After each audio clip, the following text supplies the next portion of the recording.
in the October of 2019 plunged deep within the skeletal remains of an abandoned coal mine 30 miles from Pike County, Alabama. Deputy Marcus Tanner's flashlight sliced through a tomb of darkness, a blade against decades of silence. What he unearthed in that abyss? It was a discovery poised to shatter the seal on one of the most monstrous cold cases the South had ever whispered about. Control. I need immediate backup at the old Blackwood site. His voice, a fragile tremor, danced with the echoes of damp, weeping stone, and dispatched the coroner. We have something unholy down here. 2 human skeletons, entombed for 45 unforgiving years in a forgotten chamber where no soul was ever meant to tread, and lying beside them, a silver locket, a final testament etched with the initials SM, the very locket that graced Sarah Martinez's neck the night she and her identical twin, Rebecca, were swallowed by the shadows in 1974. For nearly half a century, the vanishing of the Martinez twins was a ghost story, a tapestry woven from questions and sorrows. 2 vibrant young women, on the very precipice of life, simply erased. Vanished, as if they were never more than a dream. 2 empty chairs that screamed their absence at every holiday feast. 2 bedroom doors their mother's heart refused to let her close. 2 futures, stolen in the brutal dark of a single autumn night. But this is where the narrative descends into a chilling madness. The truth that would finally claw its way into the light wasn't merely about the fate of Sarah and Rebecca. No, it was about the architect of their demise. And when the cuffs finally snapped shut in 2019, they didn't close around some nameless drifter or a phantom killer. They closed around a man the entire community revered, a man they trusted, a man who had walked the streets of Pike County for 45 years, singing hymns in church, offering friendly waves, living a lie while cradling a secret black enough to eclipse the Sunday. Let a one thunder in the comments if this genre of dark storytelling grips your soul, because this chilling saga, it is a maelstrom of mystery, of soul-crushing betrayal, of forensic miracles, and a justice that, though it slumbered for an eternity, finally awakened with a roar. The Martinez case is not just another chronicle of crime. It is an ode to the families who wage war against forgetting, to the detectives who refuse to let the dust of time bury the dead, and to the marvel of modern science that can grant a voice to victims silenced for far too long. While some details have been dramatized and names altered for privacy, this is a story forged in the fires of a real tragedy that fractured a community's very soul. This is also a harrowing tale of how suspicion, once unleashed, can burn through a small town, like a plague. When the twins first vanished in 1974, friend turned against friend, neighbor cast stones at neighbor.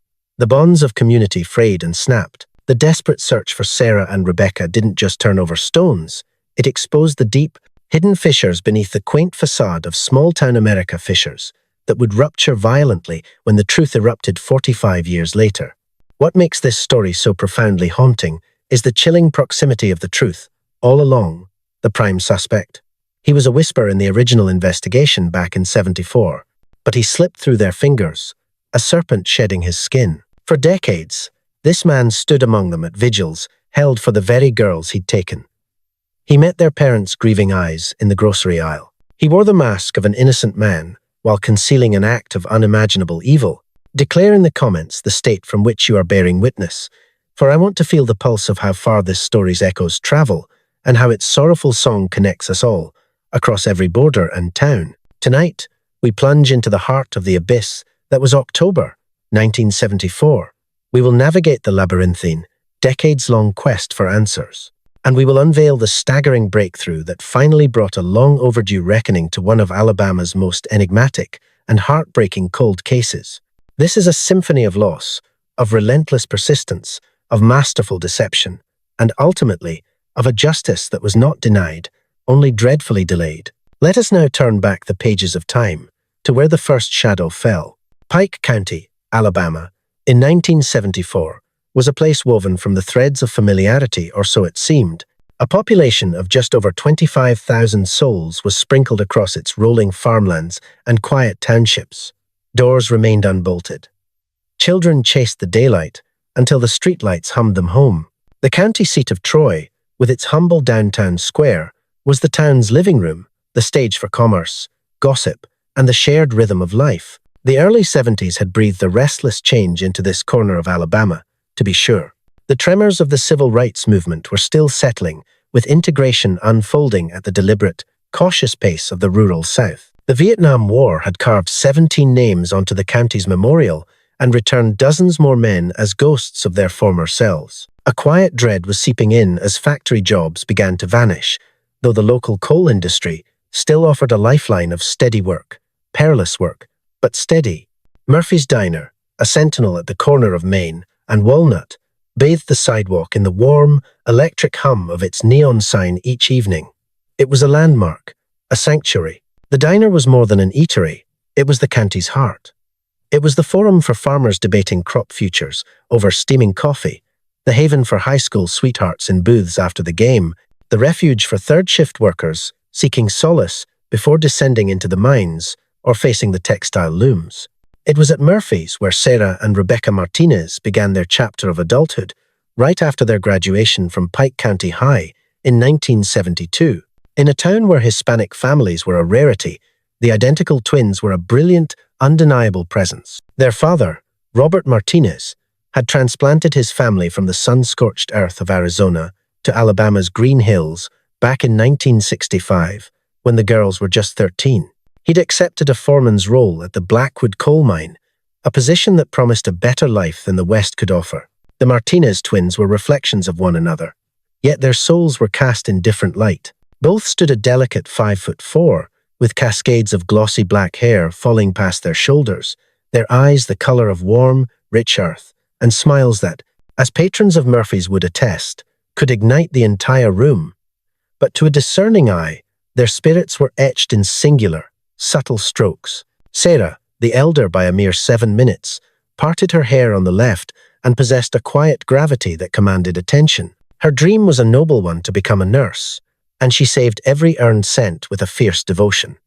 She was never without her notebook, its pages filled with meticulous diagrams of anatomy and medical lore.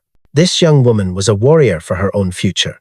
Rebecca, known as Becca to all who loved her, parted her hair on the right and radiated a charisma that was nothing short of magnetic. Music was her lifeblood. She played guitar at church gatherings and spoke with breathless passion of moving to Nashville to claim her destiny. During lulls at the diner, she would conjure songs in the back, humming new melodies into existence as she refilled the salt shakers. You never saw one without the other.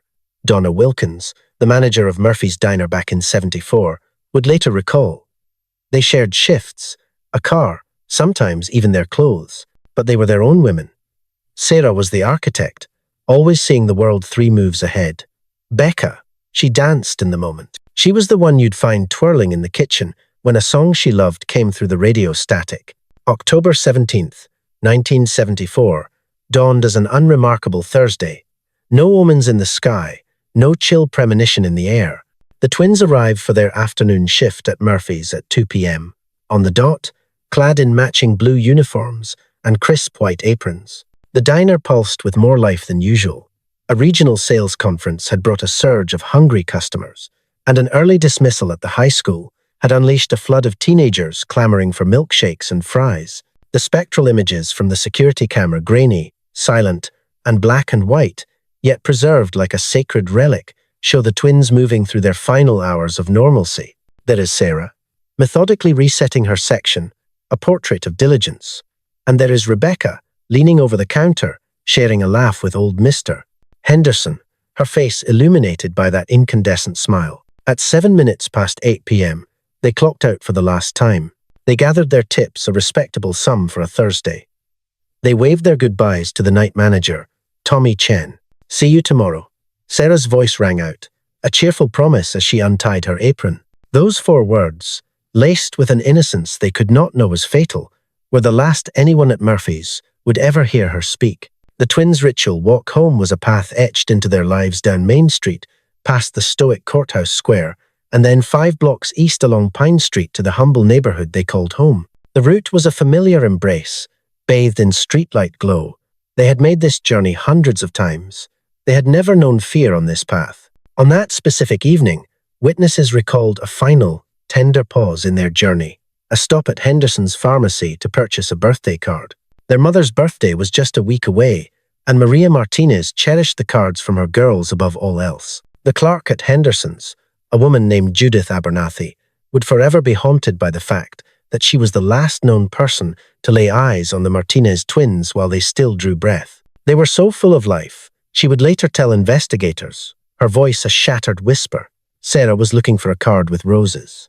Their mother adored roses. They were laughing, planning the cake they were going to bake.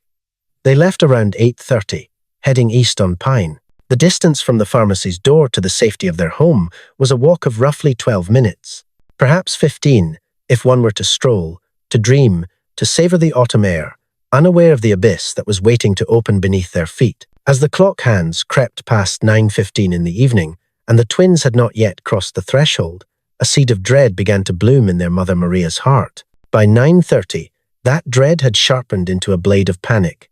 By 10 o'clock, a frantic call to Murphy's Diner confirmed her daughters had vanished hours before. By 11, their father Robert was a man possessed, tearing through the streets of Troy in his pickup, his heart hammering against his ribs with the emptiness of each passing block, searching for a sign of his girls in the unforgiving night. At the stroke of midnight, the Martinez family's private terror became an official plea, as they reported Sarah and Rebecca missing to the Pike County Sheriff's Department. Let your voice echo in the comments with the case you yearn to hear next, because the tales that truly haunt us are those etched by the relentless hearts of families who refuse to let the silence win. The initial response was a flash of lightning, at least by the slow-turning standards of 1974. Deputy Sheriff Frank Morrison took the report, and something in the primal fear of Maria Martinez's voice pierced through the bureaucratic veil. Most missing adult reports were forced to wait 24 agonizing hours, but Morrison felt the chilling truth. This was different. Two young women, pillars of their family, devoted to their work, with souls untroubled by scandal they would not simply dissolve into the night. By 1 a.m., the silent streets whispered with the slow crawl of patrol cars, their headlights cutting paths through the darkness along the route from Murphy's Diner to the Martinez home. By 2 a.m., the night was shattered by the sharp rap of an officer's fist on sleeping doors, waking a town to ask if anyone had seen or heard a single thing amiss. The first thread in this tapestry of dread came from a teenager, Billy Crawford, stealing a moment for a cigarette in the secrecy of his backyard around 8:45 p.m. He recalled the ghostly image of two women, apparitions matching the twins' description, drifting east on Pine Street. They were together, their conversation a soft murmur, utterly normal. But a block behind them, a shadow followed a blue Ford pickup truck, prowling the asphalt sea, its pace unnervingly slow, as if hunting for an address or for something else entirely. Another witness, the elderly Mrs. Eleanor Thompson, was locking the doors to her flower shop as the same hour told. She remembered a blue pickup, a steel beast breathing in the darkness, parked near the crossroads of Pine and Oak, a silent predator lying in wait directly on the twins' path home. The engine was running, she recalled, a low, menacing hum, a driver shrouded in shadow. The sight struck her as a discordant note in the quiet symphony of the evening, a machine idling with a sinister purpose. As dawn bled across the sky on Friday, October 18th, the search ignited into a fever. Sheriff Harold Blackwood summoned every deputy at his command. A tide of volunteers from the heart of the community flooded the sheriff's office, their faces grim, ready to carve through the wilderness in search parties. The local radio station became a town crier, broadcasting the twins' descriptions on the hour, a desperate prayer sent out over the airwaves. And that is when they found it. Near the corner of Pine and Oak, in the very spot where Mrs. Thompson had seen that phantom blue pickup, investigators unearthed the brutal poetry of a struggle. Sarah's white apron, a tattered flag of surrender, was discovered in the bushes, torn and defiled by dirt. Nearby, a silver tear shed in the soil. Rebecca's bracelet, a gift from their grandmother for her 18th birthday. The clasp was shattered, a testament to the violence that had ripped it from her wrist. A frantic dance was etched into the gravel, the scuff marks screaming of something or someone being dragged away. The ghost of a violent escape was seared into the ground, the skid marks of a vehicle that had lunged into the darkness with a terrible speed. The silent earth told a story, and it was a saga written in terror. The twins were walking home. A shadow had fallen upon them, grabbing, forcing, tearing them from their world. A storm had passed through this quiet corner, brief but savage, and then there was only the void they left behind. This changes the very soul of this investigation, Sheriff Blackwood told his deputies. That Friday morning, his face a mask of granite. We are no longer looking for runaways. We are looking for victims, and we are hunting the monster who took them. The Martinez home became the epicenter of a shattering grief that would consume Pike County. Robert Martinez, a man whose strength was forged in 20 years of labor in the coal mines, became a mountain reduced to rubble. Maria was a specter of sorrow, clutching photographs of her daughters as if they were the last warmth in a dying world. Their younger sister, Lucia, just 12 years old, sat entombed in a silent, glass-walled prison of shock, her mind unable to grasp that her big sisters had been erased. A tidal wave of humanity rose to meet the darkness. Search parties, an army of neighbors, combed through the whispering woods that encircled Troy. Divers plunged into the murky depths of local ponds and creeks. Volunteers became messengers of hope and despair, distributing thousands of flyers bearing the twins' radiant faces. The local newspaper screamed their story from the front page, day after agonizing day. But the days bled into weeks, each sunrise a fresh wound, bringing no trace of Sarah or Rebecca Martinez. The investigation began to circle, like a vulture, around the specter of that blue Ford pickup truck. Too many witnesses had spoken its name. It was a coincidence too cruel to ignore. The sheriff's deputies began a Herculean task, tracking down every blue Ford pickup in Pike County and the lands beyond. There were more than anyone imagined. It was the chosen chariot of the working man, the farmer, the backbone of the county. And from that sprawling list, a single name was pulled into the light: Howard Keller. Keller was a 35-year-old mechanic, a quiet cog in the machinery of Sam's Auto Repair in Troy.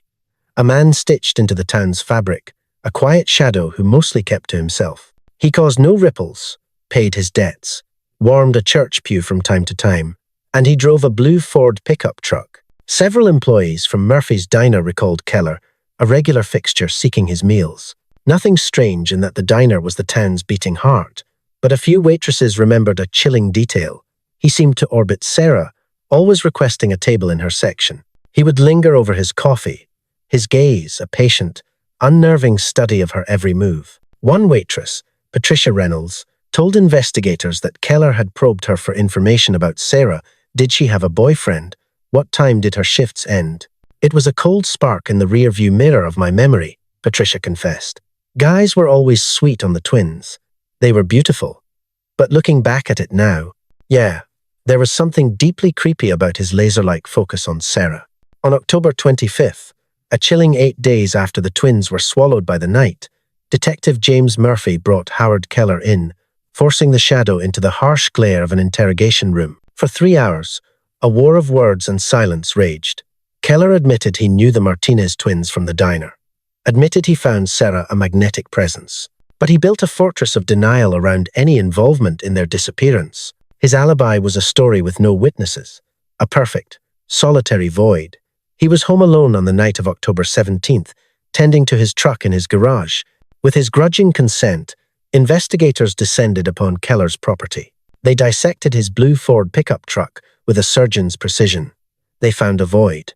No blood, no hair, no stray fibers to connect to the twins, no scars from a struggle. The truck was clean, an unnatural purity, some deputies muttered. A sterile canvas, where a dark masterpiece might have been meticulously erased. But a clean truck is a ghost, and suspicion is not a shackle. Without the flesh of evidence, without a witness who could place Keller in that vortex of violence, without a body, they had nothing but smoke. We know you carry this sin. Detective Murphy's voice was a low promise before releasing him. And we will tear the truth from you. Keller just offered a blank stare, a mask of ice. I didn't do a thing to those girls. I hope you find them, he said, his words a chilling, hollow prayer. As the investigation bled through November and into the bleak heart of December 1974, other desperate whispers emerged. Perhaps the twins were snatched by a phantom on the highway, a drifter, a trucker, a predator who saw them and followed. Perhaps it was a random, cruel twist of fate, a stranger who was simply in the wrong place at the most monstrous of times. Darker specters were raised in hushed tones, whispers of human trafficking, a theory with no anchor but the chilling proximity to the interstate's endless, hungry ribbon of road, a path that could spirit them out of state in the blink of an eye. December arrived, cloaked in winter's chill, and with it, the formidable presence of the FBI, bringing new resources, new expertise in the art of finding the vanished. They ignited a tip line. They conducted fresh interrogations.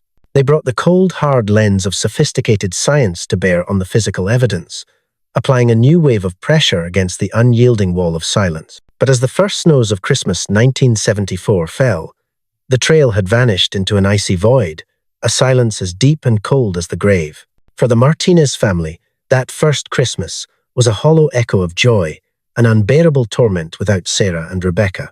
Maria, in a defiant act of a mother's hope, set two empty places at the table, refusing to surrender to the darkness.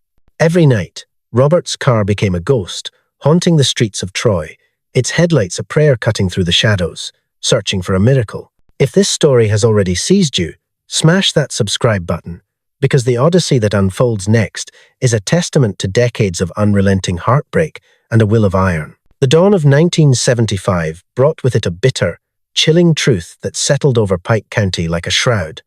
The Martinez twins were gone, swallowed by the unknown. The frantic energy of the search dwindled to a whisper, and the relentless march of life began to move on, as it always does. But not for the Martinez family. For them, the world remained frozen, the calendar forever torn to that single, catastrophic page.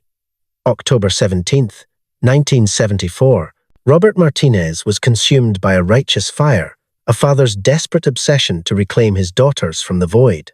Every waking moment became a private investigation, chasing phantom leads the police had abandoned, his car a vessel of hope papering towns with his daughters' faces. He filled notebooks with a labyrinth of theories and shadows, as his health and his marriage buckled under the crushing weight of his quest. Maria Martinez became a sentinel of sorrow, her vigil held at the front window, her eyes forever scanning the empty street for the impossible sight of her girls. Their bedroom remained a perfect, heartbreaking shrine beds made, clothes hung. Rebecca's guitar, a silent promise against the wall. It was a sanctuary of hope in a house of despair, and in the long dark shadow cast by her missing sisters, young Lucia grew up, a silent witness to her parents' slow decay. She wrestled with a survivor's guilt that clung to her like a second skin, learning to read the downcast eyes of a community that could only offer pity for a tragedy it couldn't fix. On paper, the investigation was a flickering ember, technically alive, but as months bled into years, it was starved of resources. In 1979, Detective Murphy retired, passing a dusty case file to a new generation for whom Sarah and Rebecca were not lost children, but merely ghosts on a page. All the while, Howard Keller moved through Pike County like a phantom in plain sight. The same job, the same house, the same truck, cruising down Main Street as if he didn't have a care in the world. Whispers followed him like his own shadow, a suspicion that refused to die. But without proof, he was just another face in the crowd. In 1982, a cruel flicker of hope ignited when remains were unearthed in the woods, some 40 miles from Troy. For 2 agonizing weeks, the Martinez family existed in a state of suspended animation, waiting. But the final word was a different kind of heartbreak. Another lost soul, another family's nightmare, but not Sarah and Rebecca. That false dawn utterly shattered Maria. She had steeled herself for the finality of grief, for the bitter solace of an answer. To have that snatched away plunged her back into the endless, torturous limbo, a purgatory of not knowing, where her daughters were forever suspended between life and death. By 1985, the suffocating grief drove their brother, Miguel, to escape. He fled to the promise of California for college and never looked back, needing an entire continent between himself and the ghost-filled house of his childhood. Lucia followed in 1990, seeking refuge in Atlanta. The pain of watching her parents wither away in a perpetual state of waiting was an unbearable burden. She built her own family, yet the specter of her sisters haunted every celebration, a permanent void in every picture of joy. Then, the 1990s arrived, and with them, a revolution. Science, once blind, was beginning to see in the dark. The microscopic world of DNA held a new, powerful language, and dedicated cold case units rose like phoenixes from the ashes of forgotten files. In 1996, Pike County forged its own cold case unit, and at its helm was Detective Sarah Chen, a brilliant investigator armed with the cutting edge of forensic science. The very first ghost she sought to give a voice to was the one that had haunted the county for over 2 decades, the Martinez twins. For months, Detective Chen became an archaeologist of sorrow, excavating every faded report and cryptic witness statement. She revisited the original players from 1974, hoping the passage of time had eroded the walls of silence or unearthed a buried memory. And one name, one shadow, drew her in above all others: Howard Keller. In 1996, Howard Keller was 57 years old, a man seemingly unchanged by time. Detective Chen brought him into the sterile light of an interview room, forcing him to face the ghosts of the past for the first time in over 20 years. "I told your predecessors everything I knew," Keller stated, his voice a barren landscape, devoid of all emotion. "I have no idea what became of those girls." "Memory is a funny thing. It shifts and settles over time," Chen countered, her gaze unwavering. "A small detail you've forgotten, something you heard, anything at all could be the key." "I wasn't there," Keller repeated, the words sounding worn and rehearsed. "I was at my house, in my garage, working on my truck, and you were alone, no one to vouch for your whereabouts. I was a solitary man then.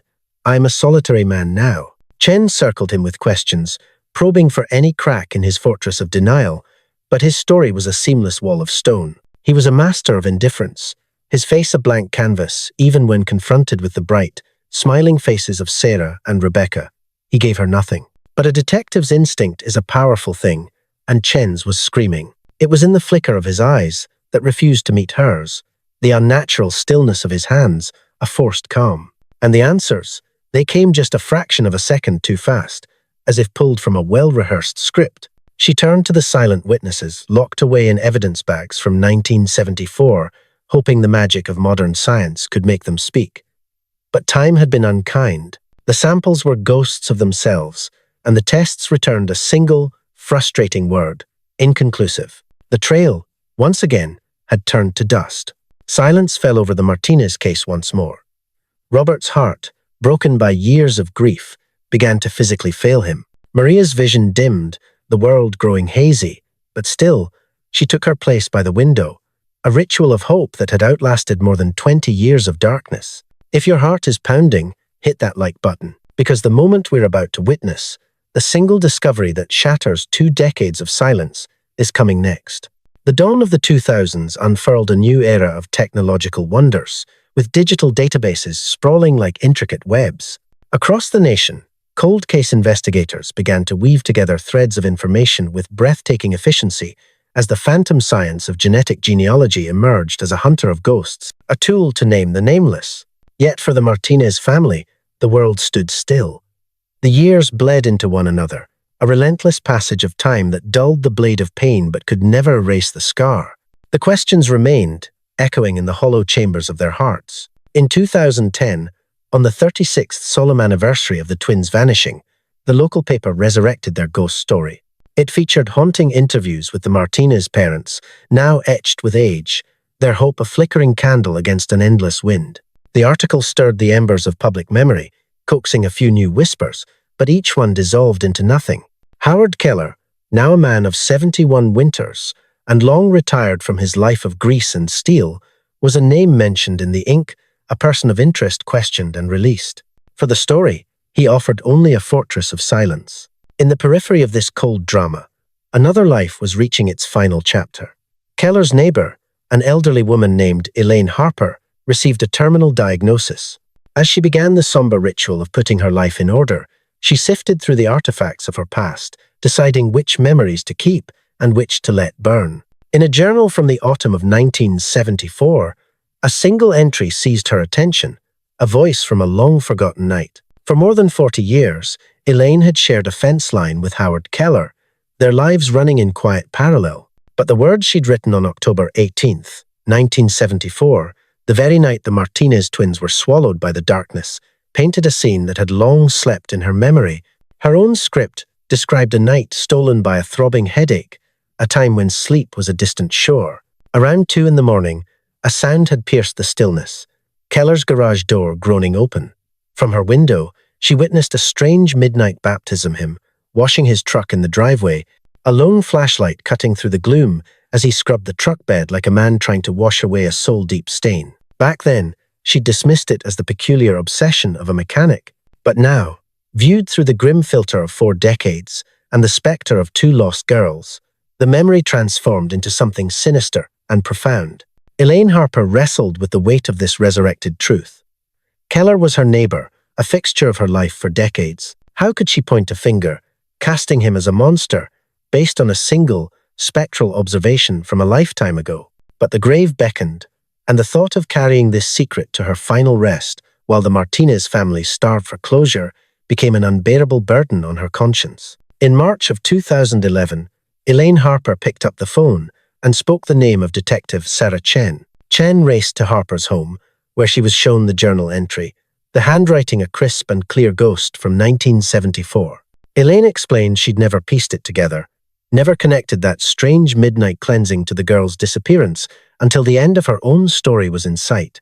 "I might be so wrong," Harper whispered, her voice as fragile as autumn leaves. "Maybe it's nothing at all. But if there's even one sliver of a chance it could help those poor parents find their daughters." I had to say something. Chen felt the electric charge of the revelation, but knew it was a phantom lead. The truck itself was long gone, sold and vanished into the annals of time. Any proof it held was dust. A neighbor's memory of a man washing his truck, no matter how strange the hour, was not enough to build a cage. But Chen added Harper's sworn statement to the case file, another jagged piece of a puzzle that stubbornly refused to form a picture. In June of 2011, Elaine Harper passed away, having unburdened her soul of its final secret. The investigation crept onward at a glacial pace. Chen retired in 2015, passing the heavy mantle of the Martinez case to a new generation of detectives. Each one would open the file, their eyes drawn to the name Howard Keller, circled and scarred with underlines, but without a new thread of evidence. All they could do was wait and hope for a miracle. On October the 12th, 2019, the long, agonizing silence was finally shattered. Deputy Sheriff Marcus Tanner, 32 years old with the department's dust barely settled on his boots, was called to investigate reports of kids trespassing at the old Blackwood coal mine. The mine had been dead since the early 1990s, a relic of a bygone era, now being slowly devoured by the patient green of nature. But to the restless heart of a teenager, the abandoned mine was a forbidden kingdom, a shadowed cathedral for secret gatherings far from the eyes of adults. Tanner arrived at the mine's gaping maw around 3 in the afternoon. He saw the fresh wounds of footprints in the dirt and the grey ashes of a recent bonfire. He called out, his voice a sharp crack in the silence, offering the unseen trespassers a chance to surrender to the light. No one answered. Tanner resolved to make a quick sweep, a primal instinct warning him of the mine's treacherous nature, its hidden shafts and crumbling corridors. Gripping his flashlight, he stepped from the world of the living into the throat of the earth. Nearly 200 yards into the suffocating dark of a tunnel, his flashlight beam snagged on something wrong. A section of the passage, once sealed by heavy wooden boards and stark warning signs, had been violated. The planks were torn aside, revealing an opening just large enough for a person to crawl through into the deeper dark. His training screamed in his veins.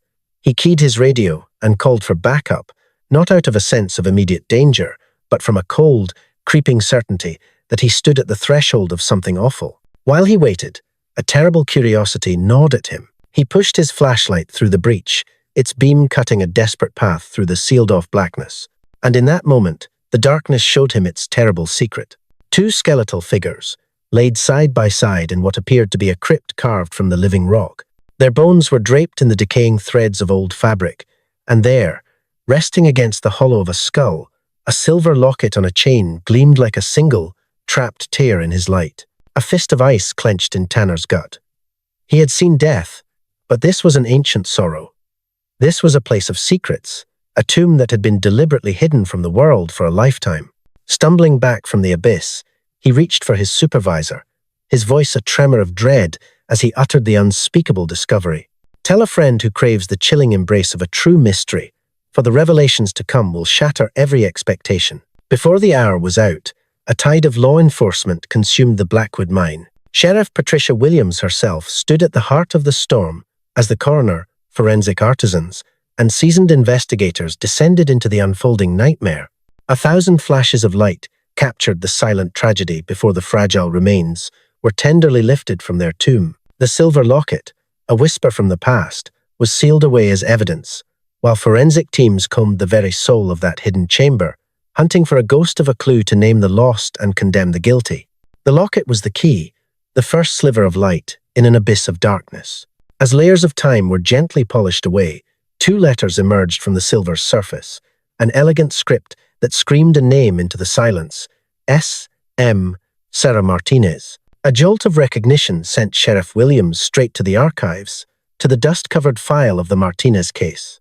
For 15 years, the story had been a ghost in the department, a tragedy from a time before her own. But as her eyes fell upon the description of a silver locket, a 16th birthday gift, etched with her initials, a tremor ran through her hands. Could this be the end of the vigil? After 45 years of silence, had the earth finally surrendered Sarah and Rebecca Martinez? The certainty of science would take time, but Sheriff Williams knew she couldn't wait. She had to reach the family before the whispers of the town did, a grim duty to reopen a wound that had never truly scarred over. On the 14th of October, 2019, Sheriff Williams drove toward the Martinez home, a vessel of long-dreaded news. Robert Martinez, now 87, and bound to a wheelchair by a fragile heart, answered the door, his wife Maria a steadfast presence at his side. At 85, Maria's world had grown dim, but the stark authority of the sheriff's uniform cut through the haze. "Have you found my girls?" Maria's question pierced the air, a whisper heavy with a lifetime of waiting.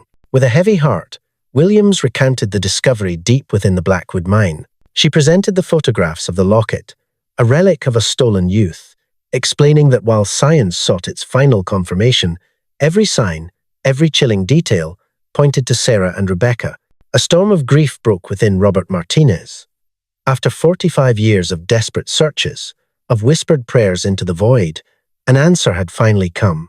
It was not the miracle he had secretly nurtured, the fantasy of his daughters alive, somewhere, breathing the same air, but it was a truth, a brutal, definitive end to the not knowing. So close. All this time, he choked out between sobs. Right under my feet, in the very mine where I toiled for 20 years. Right here in Pike County. We searched the world over. How did we never see? Sheriff Williams could offer no solace, no words to blunt the edge of such a cruel revelation. Some truths are a poison for which there is no antidote. 2 agonizing weeks later, on October 28, 2019, science delivered its verdict. The results were irrefutable. The souls laid to rest in the Blackwood mine were, without a shadow of a doubt, Sarah and Rebecca Martinez, vanished since October 17, 1974. The story erupted like a long-dormant volcano, sending shockwaves through Pike County and cascading into the national consciousness. A 45-year-old mystery cracked open. 2 stolen lives, given back their names. A family's vigil, at last, finding its solemn conclusion. But even as the ghosts of the past were named, a far darker question clawed its way into the light. Who was the monster that put them there? The silent testimony of the bones and the chamber itself began to tell a horrific story. Both sisters had met their end through savage, crushing blows to the head. Yet, this was no frantic disposal. Their bodies had been arranged with a chilling deliberateness, laid side by side in a grotesque, ceremonial repose. The choice of tomb was a damning clue. That forsaken passage had been sealed off since the early 1970s, a forgotten appendix of the mine. Only a person with intimate knowledge of the mine's labyrinthine secrets could have known of its existence. Only someone with unfettered access could have brought them to this final, hidden place. The investigation now turned to the ghosts of the payroll, unearthing employment records from the Blackwood mine dating back to the 1970s. They hunted down old miners, men with memories etched in coal dust, asking a single, burning question: who knew the mine's forbidden places? And from the mists of memory, one name began to echo through the interviews: Howard Keller. Before he was just a local mechanic, Keller had walked those dark tunnels. He'd been a maintenance man at the Blackwood mine in the early 1970s, from 1971 to 1973. His job gave him keys to the kingdom, access to every corner, every shadow. He would have known about the sealed-off corridors. He would have known the perfect place to bury a secret forever. And the most damning detail of all, his time at the mine ended in 1970, 3 mere months before the Martinez twins vanished from the face of the earth. For Detective Ryan Foster, the keeper of the Martinez file, the ghosts of the past began to align into a terrifying portrait. The blue Ford pickup, Keller's obsession with Sarah Martinez, the frantic washing of his truck at 2 in the morning on that fateful night, his intimate knowledge of the mine, his paper-thin alibi. The pieces were no longer just clicking. They were fusing together with the heat of a 45-year-old rage. But a gut feeling, however certain, cannot stand alone in a court of law. Foster needed more than suspicion. He needed a tangible link, an undeniable thread tying Keller to the girls and their final, horrific moments. And that thread would be found, impossibly, in a place no one had thought to look. Remember that blue Ford pickup, the one Keller drove back in 1974, the truck that was searched and yielded nothing? The very same one he sold off in 1975, just a heartbeat after the girls went missing. Foster, relentless, hunted it down. The truck had lived many lives, passing through countless hands over the decades, its steel skin restored, repainted, reborn. Its journey ended with a collector in Georgia, a man named Thomas Brennan, who had claimed it at an auction in 2015, oblivious to the secrets it held.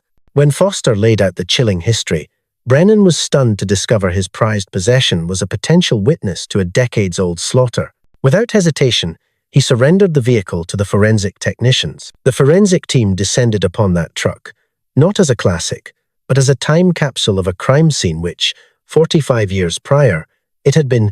The marvels of modern science were unleashed, weapons against time itself. They deployed chemical luminol, advanced DNA extraction, and microscopic analysis technologies that were the stuff of science fiction back in 1974. In the shadowed abyss beneath the passenger seat, buried under the ghosts of rust and time-worn upholstery, a damning secret was unearthed, microscopic whispers of blood. A silent testament that screamed a truth DNA could not deny the blood of Sarah and Rebecca Martinez, staining Keller's truck, staining his 45-year-old lie. And with that, Detective Foster held the final, soul-chilling key.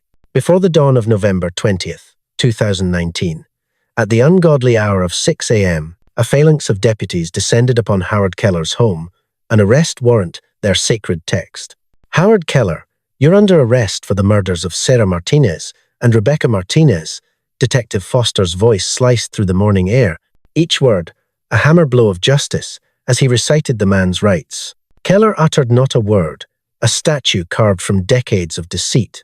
No fight, no plea of innocence, just the hollow shell of an old man whose terrible secret had finally hunted him down. As the ghost was led to the waiting patrol car, a silent audience of neighbors emerged, their minds reeling, struggling to bridge the chasm between the man they knew and the monster he was now revealed to be. The arrest of Howard Keller was a seismic shock, tearing through the very fabric of Pike County. This was no phantom stranger, but a fixture of their lives, a man who had mourned with them, a man who had looked into the eyes of grieving parents, knowing he was the cause of their unending night. Let the echoes of your thoughts ring out below on whether justice has truly found its dawn, because the darkest corners of this story have yet to see the light. Peeling back, the layers of Keller's past unearthed a chilling cartography of predation that had remained hidden or willfully ignored for generations. Phantoms from the past emerged, their voices a chorus of harrowing accounts. A co-worker from the mine, a waitress from a long-forgotten diner, each telling a story of a man whose gaze made their skin crawl with a primal fear. A woman named Jennifer Walsh unburdened her soul, speaking of a night in 1976, just 2 years after the twins vanished when at 19, she was cornered by Keller in the back room of a convenience store, a box cutter her only shield against his friendly guise.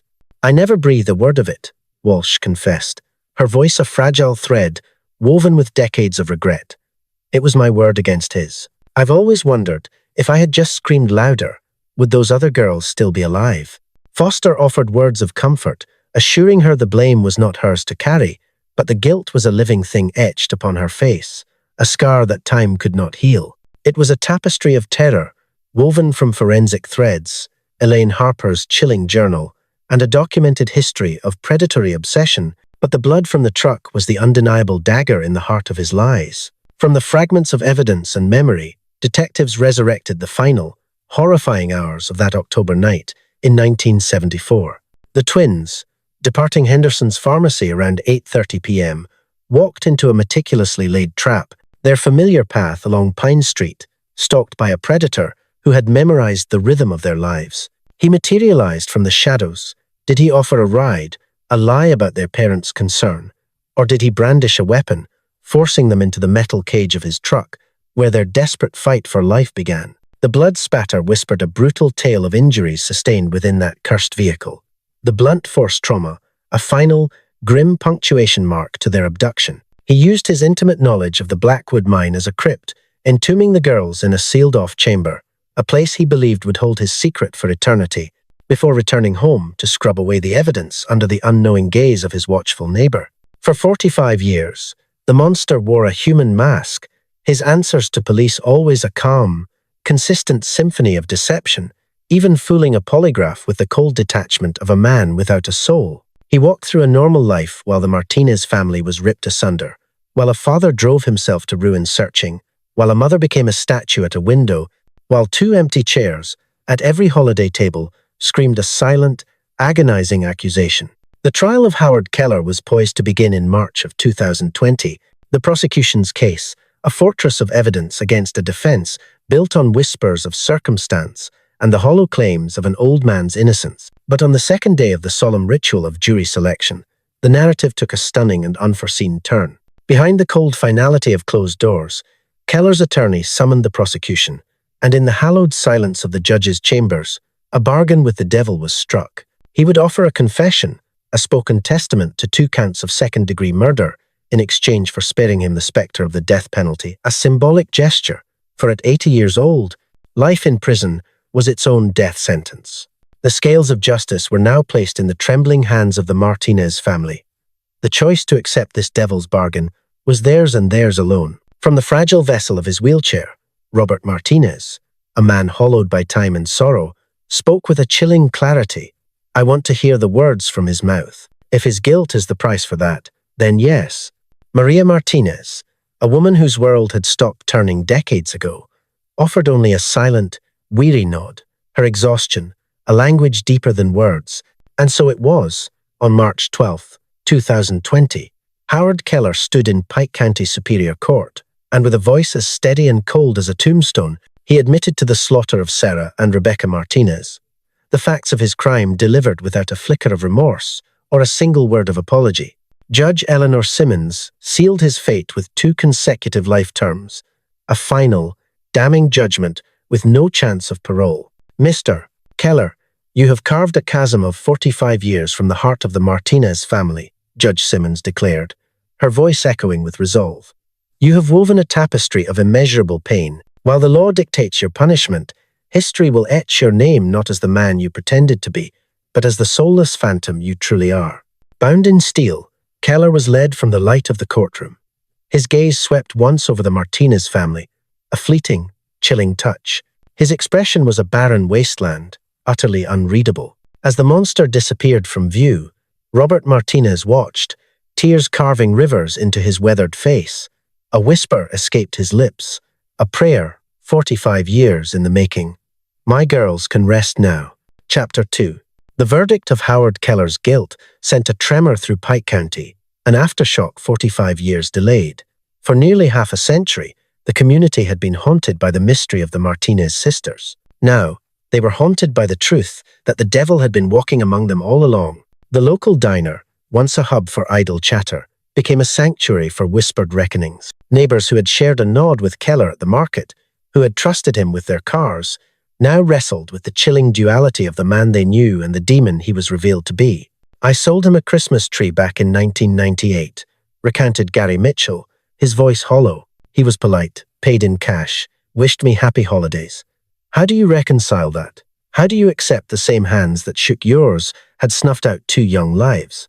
From his pulpit at First Baptist Church, where Keller was a ghost from services past, Pastor William Davis spoke to his shaken congregation. Evil seldom arrives cloaked in shadow and fire, he warned. More often, it wears the face of a neighbor. It sits in the pew beside you. This is the harrowing truth our town must now face, and we must learn from its terrible lesson.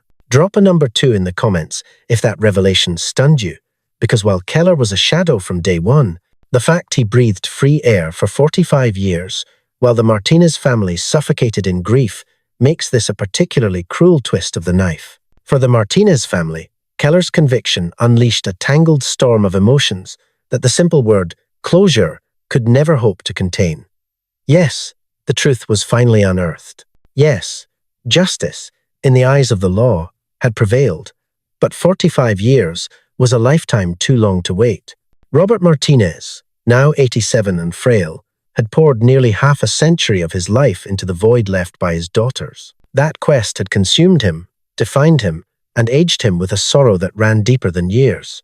The mines may have broken his body, but the unrelenting grief had shattered his soul. "They tell me I should feel relief," he confessed to his son Miguel, 2 weeks after the sentence was passed. "They say peace should be mine, but all I feel is the weight of the years. Just so damn tired." Miguel Martinez had journeyed back to Alabama from California, a prodigal son returning to the scene of the crime. He hadn't set foot in Pike County since 1985, 35 years. He'd spent running from the place where his sisters vanished. Walking the streets of Troy again unleashed a tidal wave of ghosts he had spent a lifetime trying to outrun. "I was just a boy, only 14, when they were stolen," Miguel recounted to the local paper. "I watched my teenage years blur as my parents tore themselves apart searching for answers. I saw my little sister Lucia grow up under the shadow of that horror. I had to leave. I couldn't breathe here anymore." Every shadow, every familiar street corner, was a monument to all that we had lost. But returning for the trial, witnessing his elderly parents finally grasp a measure of justice, Miguel felt a subtle, seismic shift within him. It wasn't healing, not yet, but perhaps it was the first crack of dawn after an endless night.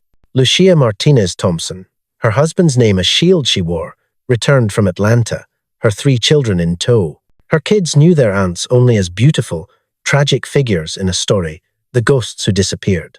The unspoken tragedy that shadowed every family gathering like a permanent, dark cloud on the horizon. "My entire childhood was defined by their absence," Lucia confided. "Our family portrait always had 2 empty spaces, right at its very heart. My parents loved us, Miguel and me. I never doubted that. But we were raised not by the parents we should have had, but by the echoes that grief had left in their place." Now at 47 years old, Lucia had her own daughters, 15, 13, and 10. Her pilgrimage back to Pike County was deliberate. She needed them to understand the roots of their family's sorrow, to witness justice served, and to see with their own eyes the unyielding power of a hope that refused to die. "I tell my girls constantly trust that feeling in your soul when something feels wrong," Lucia explained. "Be aware of every shadow. True friends will never lead you into darkness. It is your right to say no. Always leave a trail for someone to find you. This isn't just advice. This is a legacy, written in tears and passed down through tragedy." The Martinez family home on Pine Street, where Maria had kept her vigil by the window for 45 agonizing years, began to transform. For decades, it had been a sanctuary of sorrow, a monument to the endless vigil of not knowing. Now, it could become something new. Happiness was a shore too distant to see, but perhaps, finally, peace could find a harbor there. 2 weeks after Howard Keller was caged for life, Robert Martinez performed a final, sacred ritual. He closed the door to Sarah and Rebecca's bedroom, an act not of forgetting, but of release, a final, gentle goodnight. Maria Martinez, her vision fading but her heart's memory clear, finally allowed Lucia to pack away her daughters' lives. Each object was a holy relic, handled with a reverence born of profound loss. Rebecca's guitar, Sarah's nursing books, the matching blue uniforms from Murphy's Diner, and a single birthday card, a message of love forever undelivered.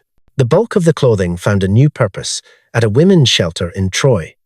"My girls," Maria whispered through her tears, "they would have wanted their things to help someone. They were always giving, always thinking of others.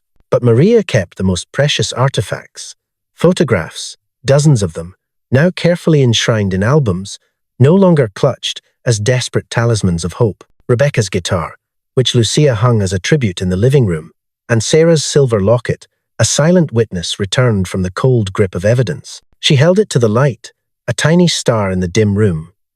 It never left her side through all those silent years, Maria breathed. And now, It will never leave mine.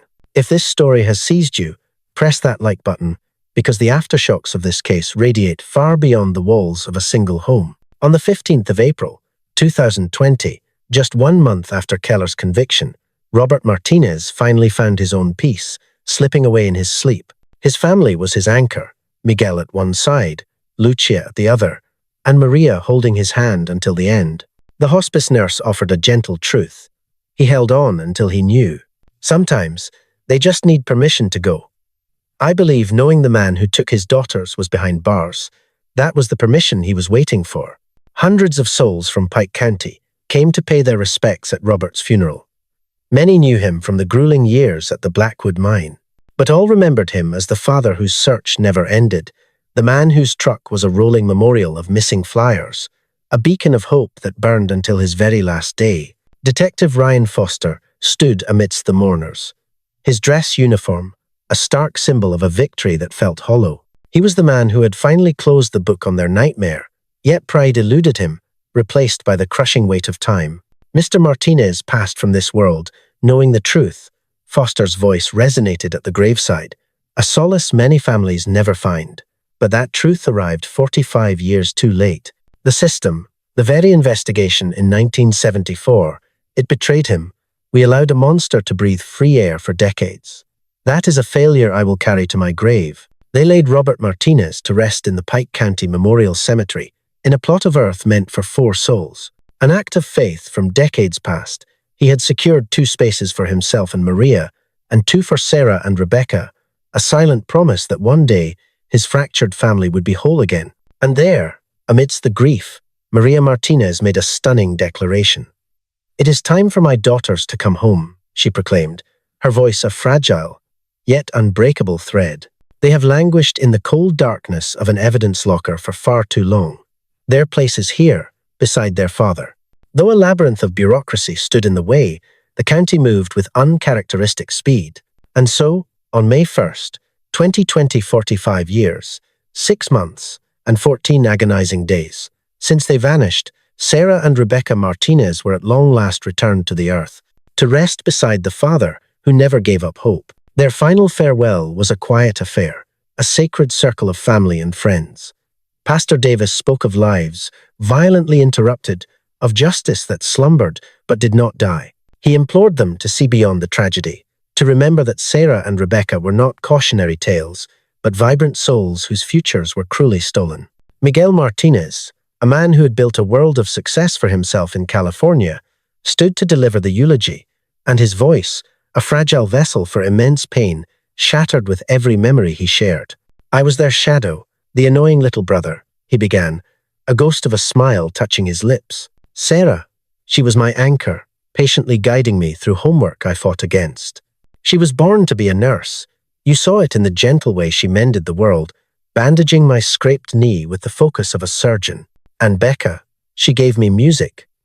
My fingers were clumsy on the guitar strings, a terrible sound, but she never let me feel it. She would just laugh, a sound like wind chimes, reposition my hands, and whisper, 'Try again.' Her dream was Nashville, to write melodies that could mend a broken heart. She found the poetry in everything. They deserved lifetimes. Sarah should be in a hospital right now, a beacon of healing. Becca should be on a stage in Nashville, her music washing over a crowd. They should have known love, marriage, children, the grace of growing old. Instead, they were given 45 years in a cold, dark tomb because a single man decided their lives were his to take. A profound silence fell as the weight of Miguel's words settled upon every soul present, a shroud of truth and unbearable pain. "But listen to me," he urged, his voice regaining a sliver of strength. "My sisters are not a headline. They are not the girls who vanished. They were a supernova of life, vibrant, hilarious, brilliant souls who illuminated every space they entered. I beg of you, do not remember them for the darkness that took them. Remember them for the light they gave. Share with me in the comments the next story you want brought out of the shadows, because tales like this are a searing reminder of why we must never, ever stop fighting for the lost." In the wake of their burial, a tidal wave of compassion swept through the community. A memorial fund, born from their names, became a beacon of hope. Within weeks, A torrent of support flowed from every corner of Alabama and beyond, from hearts that had followed their story, from souls who felt their loss as their own. The Martinez Memorial Fund, steered by the unwavering hands of Miguel and Lucia, became a new weapon against the shadows. It channeled its resources into the very heart of the fight, funding cutting-edge forensics, arming rural law enforcement with new skills, and offering a lifeline to families trapped in the same limbo they had endured. "Our family endured 45 years of silence," Miguel declared, his words a solemn promise. "With this fund, perhaps we can shorten that agonizing wait for others. Perhaps we can ensure that no other family has to walk the path we did." Their first act was to arm the Pike County Sheriff's Department with the kind of advanced DNA technology that had solved their own case. Their second, to forge a regional cold case task force, uniting disparate jurisdictions into a single, formidable front against forgotten crimes. Detective Foster became a powerful champion for the fund, carrying the Martinez case to law enforcement conferences across the nation. Their story transformed into a stark lesson, a testament to the catastrophic failures of 1974 and the redemptive power of the breakthroughs. In 2019, the original team, they weren't malicious, Foster would explain, his tone heavy with reflection. They were men of their time, using the tools they had, but mistakes were made, critical errors. Evidence was compromised. A prime suspect was allowed to drift back into the shadows. They let the trail turn to ice when they should have been breathing fire on it. But the ultimate lesson isn't in a textbook, he'd continue. It's about a relentless, undying will. It's about refusing to let the dead be forgotten. Detective Sarah Chen was a lone guardian of this flame in the 90s and 2000s. Deputy Marcus Tanner stumbled upon the spark that reignited it all. Generations of investigators, each adding a single piece to an impossible puzzle. That is how justice is clawed back from the abyss, with a dedication that outlasts the years. The Martinez tragedy did more than just close a case. It ripped open a conversation about the very nature of evil and the sacred duty of a vigilant community. Across Pike County, town halls buzzed with a new urgency: how to forge a safer world, how to see the warning signs, how to find the courage to speak out against the darkness. "We will not allow this shadow to fall on another family," Sheriff Patricia Williams vowed before a packed auditorium at Troy High School. "This ends now. It means you watch. It means you listen to that whisper of instinct in your gut. It means you raise your voice when something feels wrong, no matter who is involved." From the ashes of their memory, the Pike County Historical Society forged an annual scholarship in Sarah and Rebecca's names, a legacy for those dedicating their lives to forensics, justice, and advocacy. Its very first recipient was a young woman named Jennifer, who had grown up under the shadow of their story and now felt called to bring others into the light. "Their story ignited something in me," Jennifer confessed at the ceremony. "Not the horror of what was lost, but the profound beauty of what was never given up, the tireless search, the unending compassion. I want to be one of those people. I want to be a promise that no victim is ever forgotten." But as the community began the slow, arduous process of healing, one man remained a prisoner of the past in more ways than one: Howard Keller, now and forever known as inmate number 84739-2 at Holman Correctional Facility. Keller slipped into the rhythm of prison life with the same chilling void of emotion he wore through his arrest and trial. At 80 years old, a ghost in the machine, he was relegated to a ward for the old and broken. He was a phantom who spoke in whispers, if at all, a soul utterly devoid of any desire for redemption. The other inmates knew. The concrete and steel walls of a prison whisper every secret, and the nature of his crime, the theft of 2 young lives, painted a target on his back. For even in that kingdom of the condemned, there are codes, and his particular sin was one that even devils found unforgivable. Twice in his first 6 months, a brutal form of prison justice found him.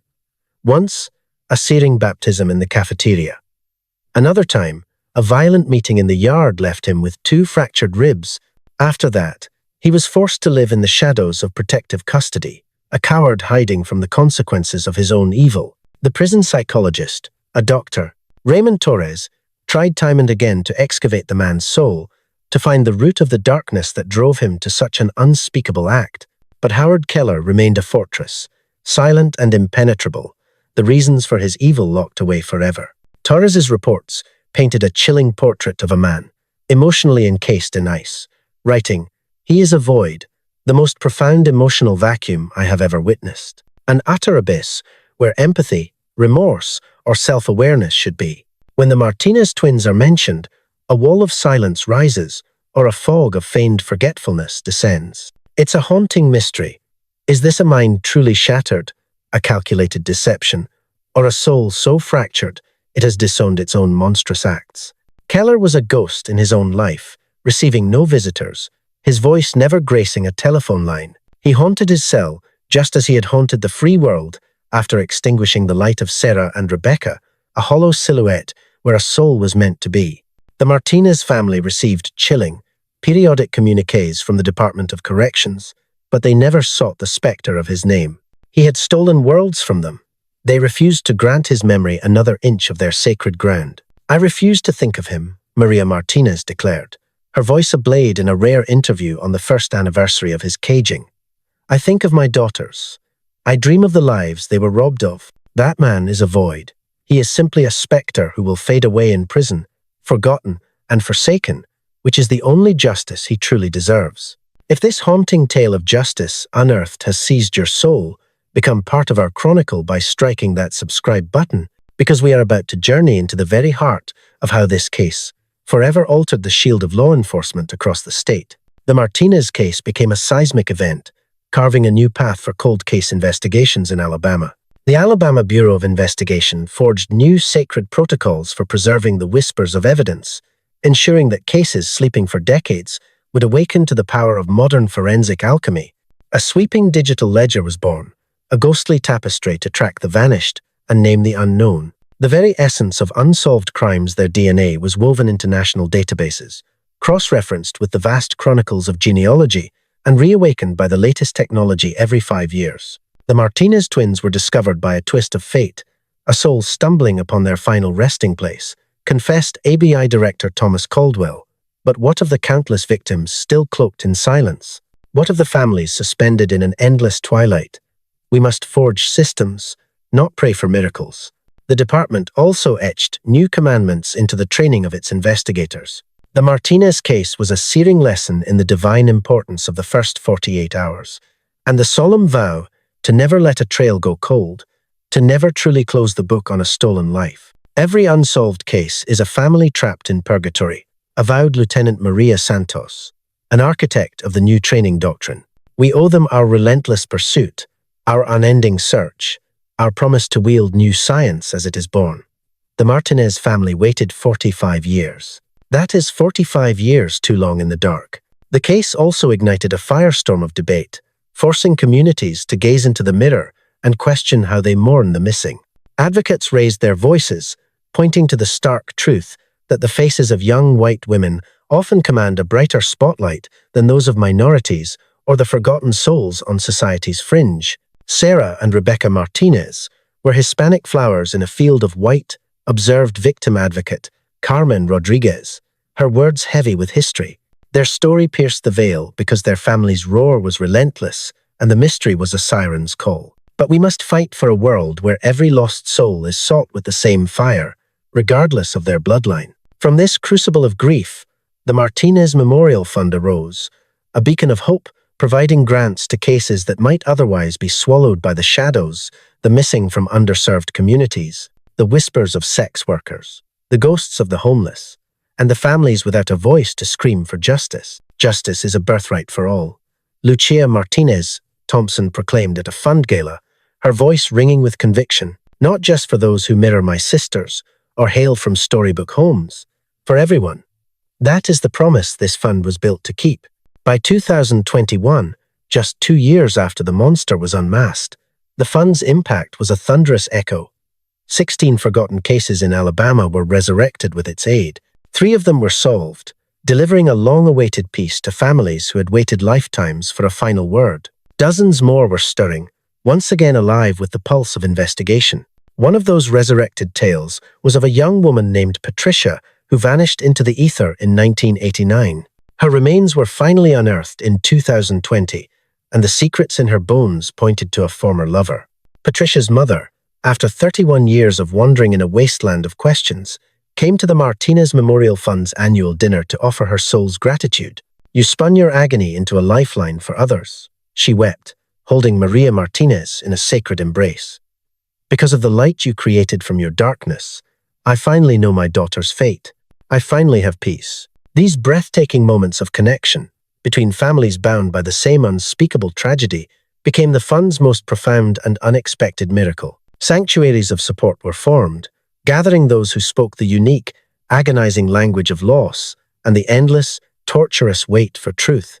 Maria Martinez, now in the twilight of her late 80s, her body frail but her spirit, a fortress, discovered a new dawn in these connections.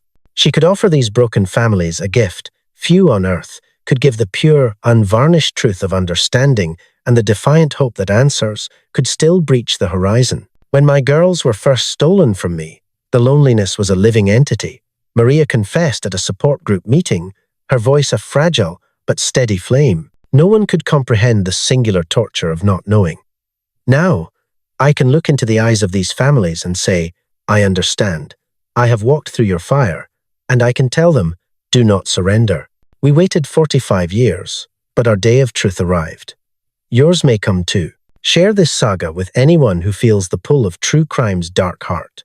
For the legacy of this case bleeds into the very definition of justice itself. The legal specter of Howard Keller did not vanish with his conviction.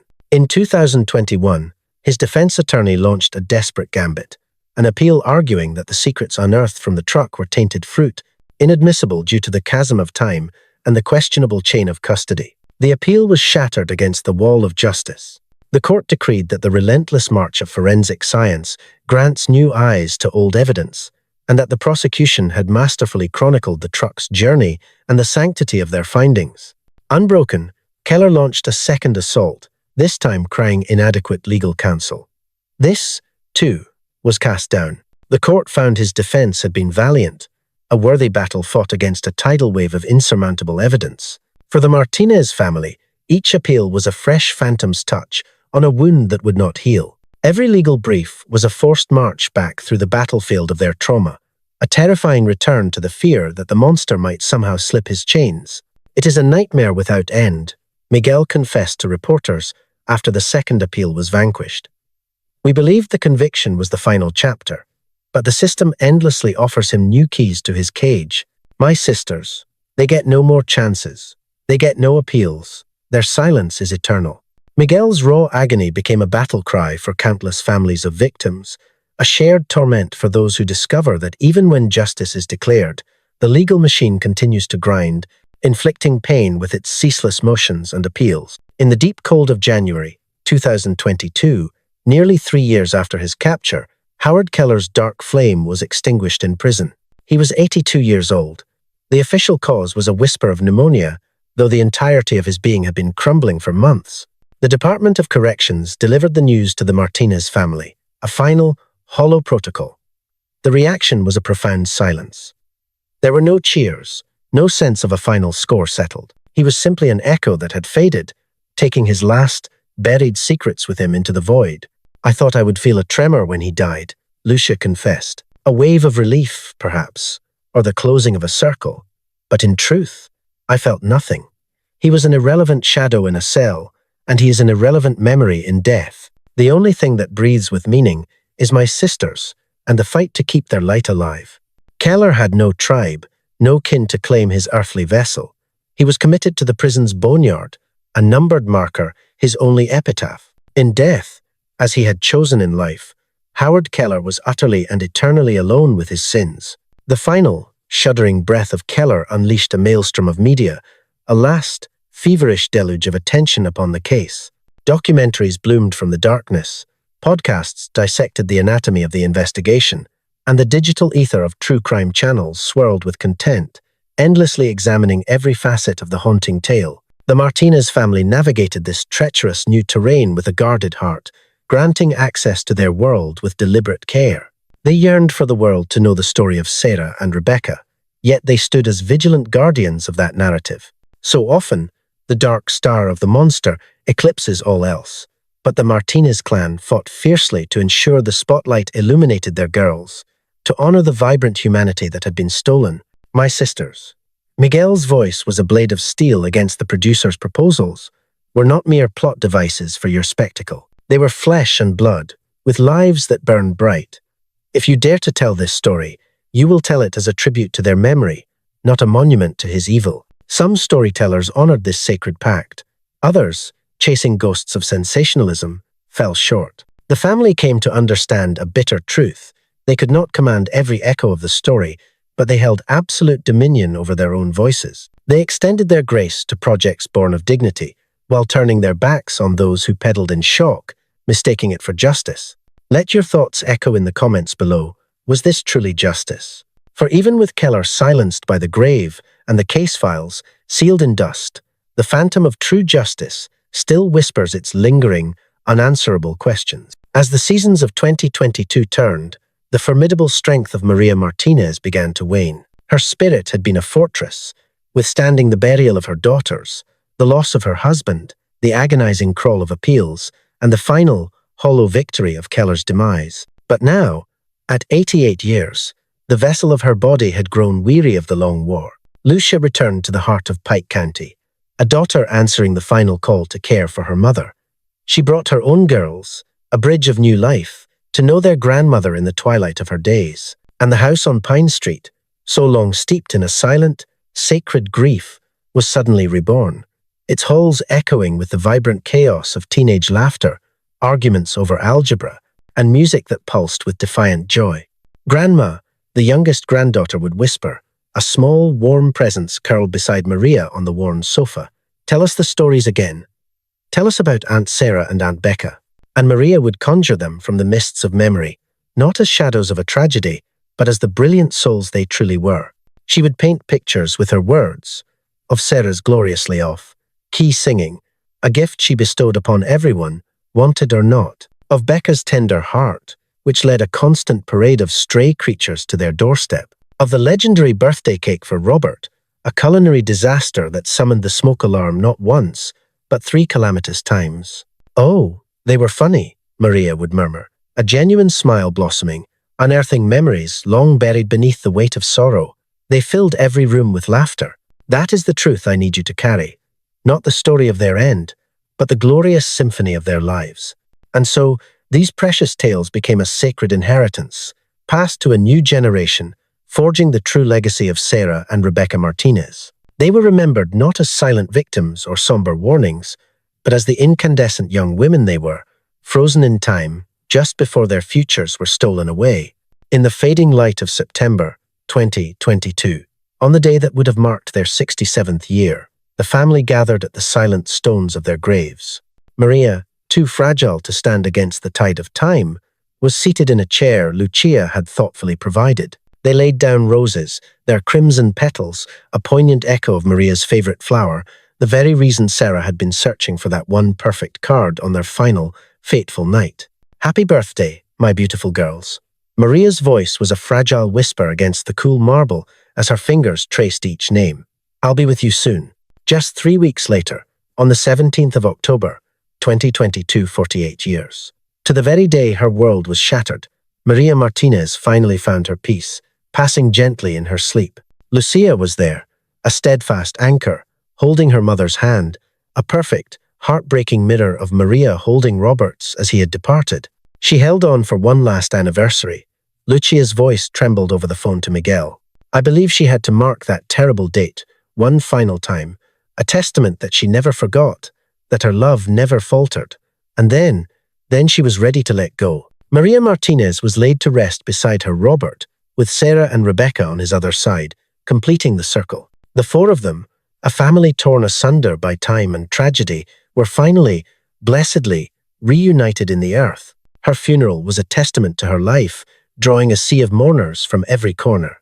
The mayor of Troy spoke of Maria's unyielding strength, her monumental dedication. Sheriff Williams, his voice thick with respect, recounted how the Martinez family's relentless crusade had not only brought their own girls home, but had redrawn the very map for how cold cases were pursued across the state. But it was Miguel's eulogy that truly pierced the veil of grief, illuminating the soul of Maria Martinez for all to see. My mother was the most powerful soul I have ever known, he began, his voice a pillar of strength against the river of tears on his face. 48 years ago, the ultimate nightmare a parent can face became her reality.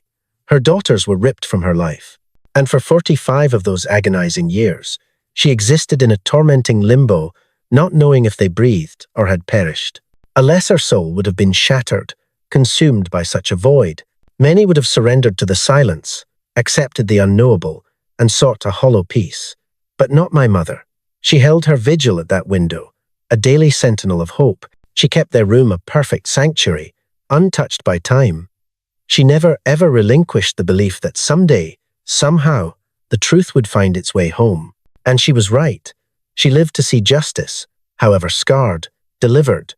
She lived to bring her children home and grant them the dignity of a final resting place. She lived to witness a new light bloom from the darkness, as the memorial fund in their name began to heal the wounds of other broken families. She would always tell me, "Miguel, hope is not a feeling, it is a choice. And every single day, I choose it." Even when the silence was deafening, when the decades fell away like dead leaves, she chose hope. That is her legacy. Not the gaping hole of her loss, but the towering monument of her endurance. The Martinez family plot transformed into a quiet shrine, a place of pilgrimage for souls scarred by similar sorrows. Families adrift in the agony of the missing would come, leaving flowers like prayers and notes like whispered confessions, drawing a sliver of solace from the knowledge that even after 45 years, the Martinez twins had finally been brought home. Share in the comments if this haunting story has ever crossed your path, because the shockwaves it sent through the world of cold case investigations are still being felt to this very day. In the year 2023, 5 years after the Earth gave up its terrible secret, Pike County consecrated a permanent memorial to Sarah and Rebecca Martinez in the courthouse square. Two figures, cast in timeless bronze, sisters side by side, their gazes fixed upon a future they were never permitted to embrace. Etched into its base, a solemn promise reads, Sarah and Rebecca Martinez, 1955 to 1974. Daughters, sisters, dreamers.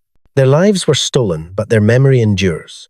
May their story inspire us to seek justice for all victims and to never give up hope. The dedication ceremony was a profound gathering, drawing a tide of people from all across Alabama. The governor himself stood and spoke, acknowledging how the Martinez case had irrevocably altered the course of law enforcement. Voices from victim advocacy groups rose in tribute, and among the crowd were the families, the ones whose own prayers had been answered, thanks to the hope sparked by the Martinez Memorial Fund. Together, Miguel and Lucia drew back the veil, revealing the tribute to the world, their hearts a tumultuous sea of emotion and profound pride that their sisters were at last honored in this enduring way. Sarah's dream was to heal people. Miguel's voice resonated at the ceremony. It's why she was bound for a life as a nurse. And Becca, she wanted to touch souls with her music, to make the world feel. In a way that defies tragedy, they are still fulfilling those dreams. Their story offers hope. It forges change. It matters. I have to believe they would be proud of that. The memorial became more than bronze and stone. It became a sanctuary. Each year, on the 17th of October, the Pike County Historical Society convenes a remembrance, a solemn gathering where the community honors not only Sarah and Rebecca, but all the silent victims of violence and the lingering ghosts of unsolved crimes. In the crisp October air of 2023, a tide of over 500 souls converged for the first annual vigil. A constellation of candles ignited the dusk, and a litany of names was whispered into the night. Every Pike County life, stolen by violence, every case file shrouded in silence, every family trapped in the endless twilight of waiting for truth. We light these flames as a declaration. We remember, Pastor Davis's voice cut through the solemn air. We light them as a vow we will not forget. We light them as a promise. Our crusade for justice will burn, no matter how many dawns must break. The aftershocks of the Martinez case forged a new era of vigilance at Murphy's Diner, a landmark still standing against the tide of years. The diner wove a shield of new policies, banishing the lonely walk home, offering safe passage, and ensuring no one ever left alone. This beacon of protection soon spread, a quiet revolution adopted by businesses all across Troy. The horror that befell Sarah and Rebecca is etched in stone, confessed James Chen, the current owner of Murphy's and son of the night manager from 1974. But we can stand guard over the future. to ensure no one else's story ends in that darkness. That becomes their immortal legacy. The Martinez Memorial Fund swelled into a force of nature, fed by a river of donations from a nation captivated by their saga. By 2024, that river had carved new paths to justice, breathing life into over 40 cold cases throughout Alabama and its neighboring states. Each reopened file was a story of a family suspended in pain, starving for answers. Each name represented a daughter, a son, a sister, a brother, a parent, a friend, a universe of love, loss, and memory. The sacred work of seeking justice surged onward, fueled by the unyielding fire of the Martinez family's fight. Detective Ryan Foster, the man whose breakthrough brought the final, heart-wrenching chapter to the Martinez case, ascended to lead Alabama's cold case unit.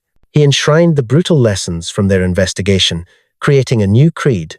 Evidence would be sacrosanct, cases would be relentlessly re-examined with fresh eyes, and families would be partners in the quest, not silent spectators. The Martinez case burned a truth into my soul. A case is only cold if you let the embers die, Foster declared in a riveting training seminar. There is always another door to knock on, a new lens for old evidence, a forgotten lead to chase with new perspective. The only true failure is to surrender. On Foster's desk, a photograph of Sarah and Rebecca Martinez stood as a silent sentinel, not the haunting missing person flyers of a bygone era, but a sunlit moment frozen in time, the twins at their high school graduation, radiant in caps and gowns, their smiles as wide as the futures that were stolen from them. They are my daily reminder, he stated with profound simplicity, of why this battle matters. As seasons turned to years, the Martinez case became woven into the very soul of Pike County, not as a grim specter, but as an epic tale of resilience, relentless pursuit, and the unbreakable bonds of community. Their story was etched into local history lessons, a saga of both unfathomable tragedy and the unshakable will that demanded a resolution. A new generation growing up in Troy learned the names, Sarah and Rebecca Martinez, not as victims, but as legends. They learned of the shadows that can lurk in familiar places, the sacred duty of watching over one another, and the courage it takes to raise your voice when the world feels wrong. We don't share this story to sow fear, explained high school teacher Jennifer Wallace. We share it to arm them with strength. Sarah and Rebecca's lives were precious. Their deaths were a profound injustice. The war waged for them was a righteous one, and the wisdom we glean from their story could be the very thing that saves another life. The annual scholarship, bearing the twins' names, became a wellspring of hope, empowering students drawn to the front lines of justice and victim advocacy. By 2024, 23 scholars had been anointed, many forging careers in the hallowed halls of forensic science, law enforcement, victim services, and criminal justice reform. One such recipient, a brilliant young woman named Ashley Martinez, no relation, yet the name felt like destiny, became a forensic anthropologist, a master of giving names back to the nameless. The Martinez case was the spark that ignited her life's calling, a purpose forged in their memory. I want to be the one who brings the lost home, Ashley avowed in an interview, her voice resonating with purpose. I want to deliver the truth to families, even if it's decades overdue. The Martinez twins waited 45 agonizing years to be found. I will fight to ensure no other family endures a silence that long. These were the powerful ripples, spreading from a single, devastating event, the lives transformed, the careers inspired, the systems fortified. An unspeakable tragedy had, against all odds, become a catalyst for profound change, though the family would have traded it all in a single heartbeat for one more day with Sarah and Rebecca. Share the state you're watching from in the comments, for this story transcends geography, binding us in the universal truth that justice, for everyone, everywhere, is a cause worth fighting for. In the Pike County of today, the Martinez case is both myth and living memory. The elders remember the chill of its arrival, the fear that stalked their streets, the long, dark decades of wandering. The young know it as a foundational story, a piece of their heritage that shaped their town's very conscience about safety and justice. The house on Pine Street, the heart of the Martinez family's world, was sold in 2023, a year after Maria's passing. The new residents, a young family with 2 daughters of their own, knew its sacred history and embraced it. We feel it's a profound honor to be the custodians of this home, the mother revealed to reporters. This house was a vessel of immense love before the darkness came, and even after, it was a shrine of a mother's unending hope. We want to fill these walls with laughter again.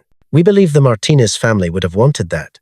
In the front garden, they planted roses Maria's favorite, a vibrant tribute to her memory. They tend to the home with reverence, and sometimes, passers-by still slow their cars, their gaze drawn to that front window, imagining Maria Martinez in her vigil, waiting for the daughters who would never again walk through that door. The Blackwood coal mine, the dark tomb where the twins' secrets were buried, was sealed forever in 2020. A humble marker now stands guard at its entrance, in memory of Sarah and Rebecca Martinez, found here in 2019 after 45 years. May they finally rest in peace. The mine, once the lifeblood for hundreds in Pike County, including Robert Martinez himself, became the final, haunting monument of the tragedy, the abyss that held the truth captive for a lifetime. It now stands as a silent testament to an industrial past and a family's epic journey toward the light. Deputy Marcus Tanner, whose fateful discovery cracked the case wide open, earned his detective's shield in 2021. He is still haunted by that day in the mine's throat, by the chain of choices that led him there, by how perilously close the truth came to being eternally lost to the dark. "I was just the man in the right place at the right time," Tanner insisted, his humility a stark contrast to his heroism. The true champions are the Martinez family, whose hope never died, and the generations of investigators who refused to let this case fade. I simply stumbled upon the final piece of their puzzle. The system, at long last, delivered on its promise. But Tanner's role was far more than a twist of fate. His relentless drive to dig deeper, to transform a simple trespassing call into a full-blown excavation, to trust the unease coiling in his gut, every decision was a critical blow against injustice. For sometimes, justice hinges on a single person, in a single moment, making the right choice. The saga of Sarah and Rebecca Martinez echoes through time because it speaks to truths we dare not forget. It is a chilling reminder that true evil often wears the mask of a friend. It is a testament to the superhuman strength of a family that can walk through the fires of grief and still rise to fight.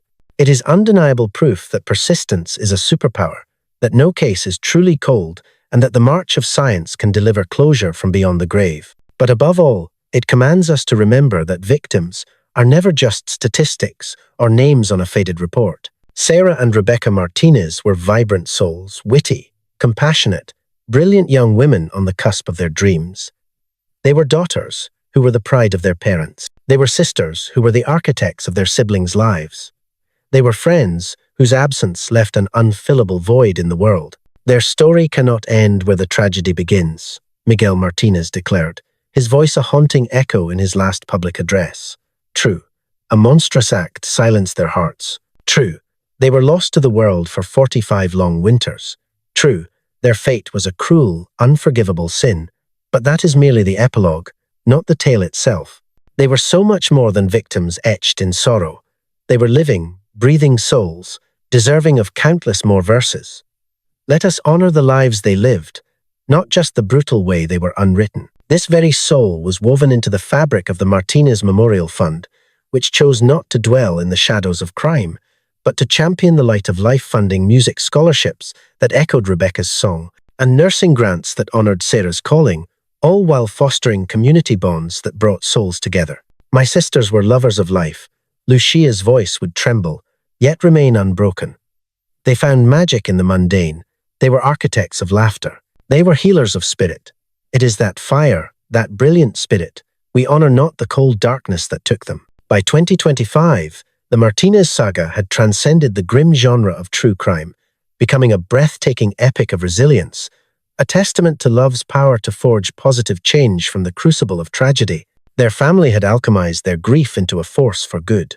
Their community had learned the chilling price of silence and the profound power of unity. The very gears of justice had shifted, grinding more finely for the families lost in the long wait for answers. But this victory does not erase the wound. It does not summon Sarah and Rebecca from the ether.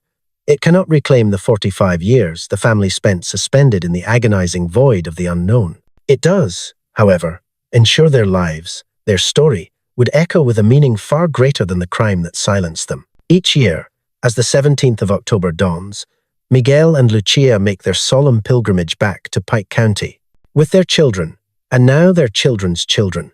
They conjure the spirits of the aunts and great-aunts who live on only in faded photographs and whispered legends. They stand before the memorial in the courthouse square, their fingers tracing the cold, unyielding bronze, remembering two vibrant young women who deserved a lifetime but were granted only a fleeting, stolen moment. From there, they journey to the cemetery, to the sacred earth, where Robert and Maria lie in eternal vigil beside Sarah and Rebecca. And there, they perform the ritual the Martinez family has honored for 50 years. They remember, they honor, and they breathe life into the story, ensuring the names Sarah and Rebecca Martinez resonate with power, not just with pain. For 45 years, Mom and Dad searched, Miguel declared at the 50th anniversary memorial in 2024. They never surrendered to the darkness, never let hope flicker out, never ceased to love. That relentless devotion, that unbreakable persistence, that unconditional love that is their true legacy. That is the fire we want the world to remember. Yes, remember Sarah and Rebecca. Remember the light in their smiles, the boundless sky of their dreams, the warmth of their kindness. But remember my parents, too, who taught the world the meaning of never giving up on those you love. Remember that justice, even when it arrives a lifetime late, is still justice. Remember that every family deserves an ending. Remember that every victim deserves the dignity of being brought home. Remember that every cold case file holds a universe of real people, real families, real agony. And remember that sometimes, even after the silence of decades, the truth will find a way to scream. The Martinez case stands as a searing testament that the coldest of cases can be cracked, that families deserve answers, no matter how many calendars have been thrown away, and that the relentless pursuit of justice is never, ever in vain. It is a chilling reminder to trust the alarm bells in our souls, to be our brother's keeper, to raise our voice against the creeping shadows. It teaches us the most terrifying predators are often those who wear the mask of the ordinary, the ones who dissolve into our communities, their faces a placid portrait of normalcy, hiding a monstrous abyss. It screams at us to be vigilant, not just of the stranger in the dark, but of the devil we think we know. And it proves that even from the deepest, most suffocating tragedies, a defiant light can emerge forged by families who refuse to break, by communities that lock arms, by investigators who will not rest, and by souls who transmute their pain into a blazing purpose.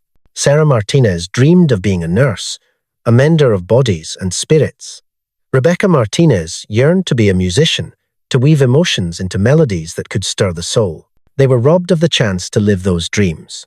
Yet, through the fund that carries their names, through the cold cases thawed by the lessons of their own, through the lives forever altered by their story, they are still healing. They are still moving souls, just not in the way they had ever dreamed. The Martinez twins were 19 years old, in the moment their futures were stolen. They should be 69 now, savoring the quiet grace of retirement, delighting in grandchildren, their lives a rich tapestry of memories. Instead, they are frozen in time, forever young in photographs, their vast potential a silent, aching question mark. But they are not forgotten. They will never be forgotten. Their names are etched in bronze, a permanent fixture in the heart of their town. They are honored in the dreams of students who receive their scholarships. They are remembered in the very DNA of modern cold case investigations. They are alive in the epic stories passed down to a new generation. Sarah and Rebecca Martinez live on not in the life anyone would have chosen, but in the legacy that rose from the ashes of tragedy. They live on in the good that was born from pure evil, in the justice that clawed its way out of injustice, in the hope that burned like an eternal flame through 45 years of winter. This is their story, not merely of how their lives ended, but of the brilliance with which they lived, the ferocity with which they were loved, the tenacity with which they were remembered, and the astonishing ways their legacy continues to shape our world. May they rest in power, finally home where they belong, their long vigil in the shadows finally over. May their family find a measure of peace, knowing they fought the noble fight and never faltered. And may their story ignite a fire for justice in others, a stark reminder that every victim matters, every family deserves the truth, and that the unyielding quest for that truth is the highest calling of all. And may we all heed the harrowing lessons their tragedy teaches to stay vigilant, to honor our intuition, to watch over one another, and to never, ever stop fighting for justice, no matter how long it takes. This is the saga of Sarah and Rebecca Martinez, two brilliant lights extinguished too soon, whose names became a catalyst for change, and whose family showed the world the breathtaking power of unconditional love in the face of unimaginable darkness. If this story seized your soul, share its power with someone who needs to hear it. Subscribe for more true crime chronicles that give a voice to the victims and hunt for justice. And never forget, every unsolved case is a family like the Martinezes, suspended in time, waiting for the day the light finally breaks through. Justice delayed does not have to be justice denied. Keep the faith, keep the hope, keep the memory alive. Sarah and Rebecca Martinez, gone from this world, but their echo is eternal.